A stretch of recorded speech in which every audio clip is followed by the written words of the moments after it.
안녕하세요. 행정사 이병욱입니다. 어느 날 전화 한 통을 받았습니다. 내용인즉 의사 선생님의 권유로 딸의 지적장애 신청을 복지센터에 하였는데 미해당 판정을 받아서 과연 어떻게 해야 될지에 대한 문의였습니다. 우리 아이가 어려서부터 같은 또래 아이들보다 조금 뒤처진다는 것은 제가 알고 있었으나 별 대수롭지 않게 생각하고 부모인 제가 조금만 더 노력하고 보살핀다면 별 문제가 되지 않겠다라는 생각을 하였다고 합니다. 가끔씩 예기치 못한 행동을 하고 말귀를 조금 알아듣지 못하고 학교 생활이 원만하지 않다는 것을 깨닫고 학교에서는 선생님의 권유로 인해서 심리치료를 받기도 하였습니다. 중학교 진학 후에 학교생활 적응이 너무 어려워서 급기야 자퇴를 하게 되었고 대안학교로 진학을 하게 되었습니다. 그 대안학교에 그 전문 선생님들 계시죠. 그 전문 선생님이 그 딸 아이를 한번 병원에 가서 검사를 한번 맡아보는 게 어떻겠냐는 조언을 받고 병원을 방문해서 여러 가지 검사를 하였습니다. 그런데 의사 선생님의 말씀이 이 아이는 안타깝게도 지적 장애에 해당이 되니까 지적 장애에 해당이 된다는 말이었습니다.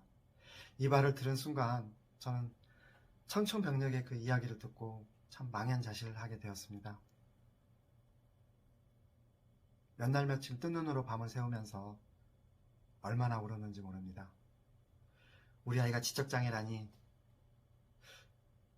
정신을 차리고 고민을 하기 시작하였습니다. 과연 부모로서 내가 우리 아이를 위해서 무엇을 해줄 수 있을까? 그것은 지적장애 판정을 받고 사회 울타리 안에서 보호를 받으면서 스스로 자립할 수 있는 길만이 부모인 내가 할 수 있는 최선의 방법이라는 결론에 도달했다고 합니다. 그래서 의사 선생님의 권유로 복지센터에 문의하여 관련된 준비 서류를 작성해서 장애 신청을 하였습니다. 그러나 얼마 후에 장애 미해당 판정이라는 통지문을 받게 되어 이렇게 행정사님께 연락을 드렸다는 이야기였습니다. 그래서 행정사님이 이의 신청을 해줘서 우리 딸 아이가 장애 판정을 받을 수 있도록 도와달라는 취지였습니다. 부모를 가진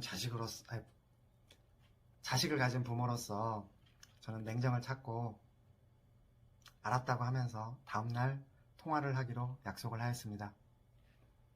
사실 지적장애 신청은 저도 처음 해보는 건이라서 관련 법률과 고시 그리고 결정례들을 살펴보기 시작하였습니다. 확인을 해보니 이 건은 지적장애의 경계선상에 있어서 참 어려운 건이었습니다.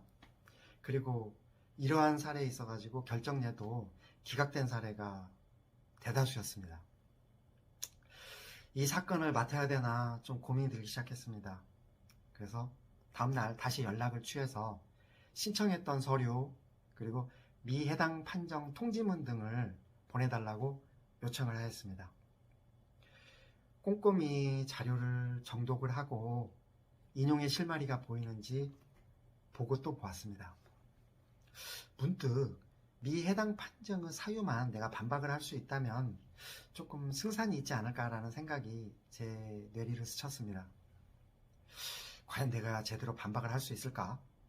반박을 하려면 증거 자료들을 만들어야 되는데 다음날 다시 어머님과 통화를 하였습니다.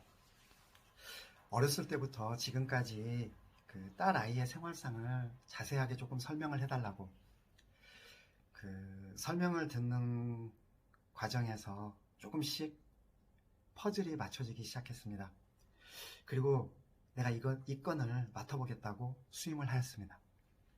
먼저 초등학교 생활기록부, 자문의사 소견서, 진료기록지, 의뢰인의 의견 등을 꼼꼼히 메모하고 전략을 짜기 시작했습니다.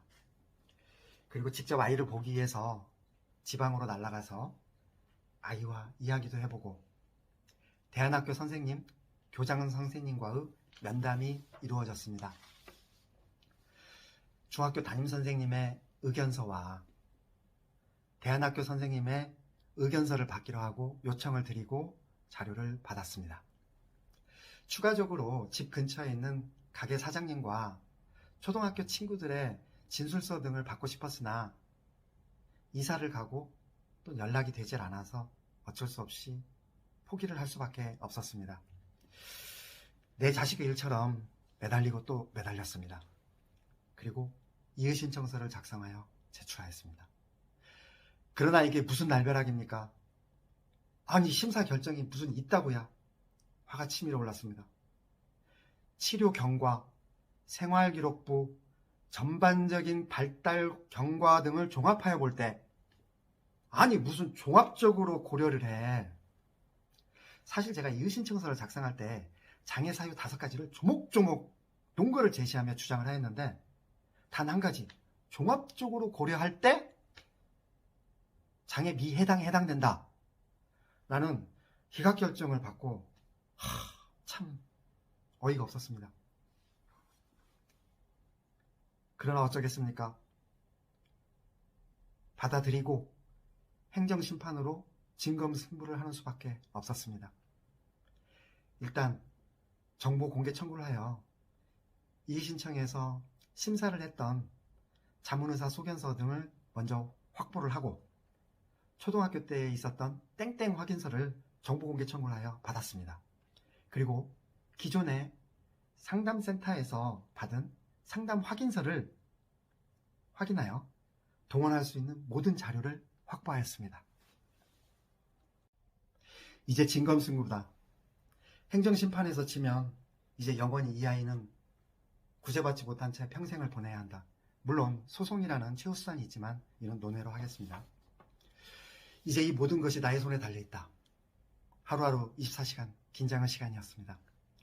이 친구의 인생이 내 손에 달려있다니 정말 최선을 다하고 다했습니다.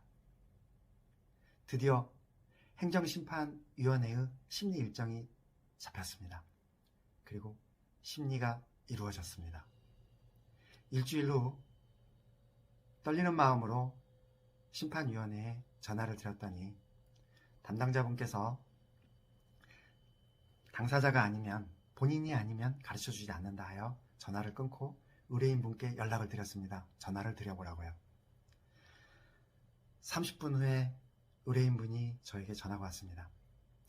행정사님, 인용이 뭐예요? 인용이라고 하면서 2주일 안에 우편으로 재결서가 갈 거라고 저에게 연락을 줬어요. 눈물이 났습니다. 다리가 후들후들 떨렸습니다. 그리고 내가 주장한 모든 주장들이 모두 받아들여졌습니다. 아, 이 맛에 행정사를 하는구나. 나는 천당 가겠지. 기분이 너무 좋아. 저희 사무실 가족들에게 오늘 한턱 크게 쏘았습니다.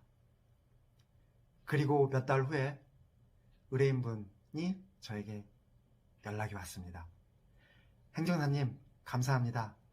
우리 딸아이가 이번에 대학에 합격했어요. 행정사 이병우였습니다.